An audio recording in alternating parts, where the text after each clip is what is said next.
Um, what I learned this week in reflecting upon the book is the fact about secondary meaning when it comes to descriptive trademarks. And I didn't know that you can only acquire distinctiveness once there were 7 factors that are satisfied for the secondary meaning.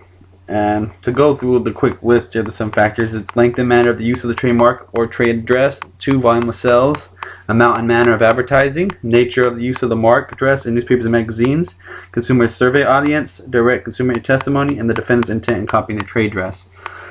Now, when I read this, it was kind of hard for me to fathom in my head alone because it got real particular when it comes to this intellectual property talk, but it's very important stuff and good stuff to know, especially if you're going to be in sports marketing and you're going to be the one to, go out there and plead your case for why what you have implies something else and is also implying the initial concept that people understand.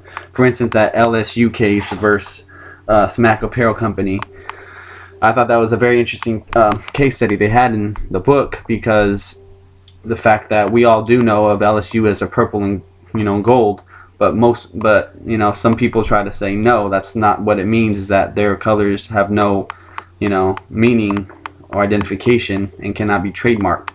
However, the court held and found out they did, because over time they had been called that since they first started, and they're recognized for the colors, and especially on national TV. So, and the fact that it felt all the 7 factors of the needs in order for it to acquire secondary meaning. So that's the only way to acquire distinctiveness. I thought it was quite interesting. I didn't really gather that concept before in my previous law classes or from anything else, so I'm glad I got that cleared up as far as this goes in the book. It was a really tricky chapter, I must say. Intellectual property is really not finite. It's really gray, as it even says in most of the cases. Some things, of course, are clearly trademarked, and some things are, it just depends on what you have to back it up and if it meets certain requirements that the law provides. Also, regarding tweets this past week, I found it very interesting to find out that many people, of course, they had tweeted a lot about the NFL. It's going to find out as we did in our report.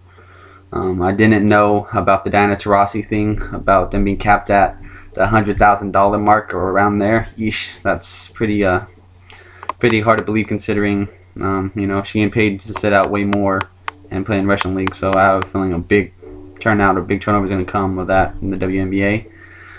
And also from my class lectures, I learned a lot about the different law courts, and I know going forward we'll learn more about it as far as where everything's going to end up landing. But yeah, I thank you and appreciate your time, and I look forward to learning next class.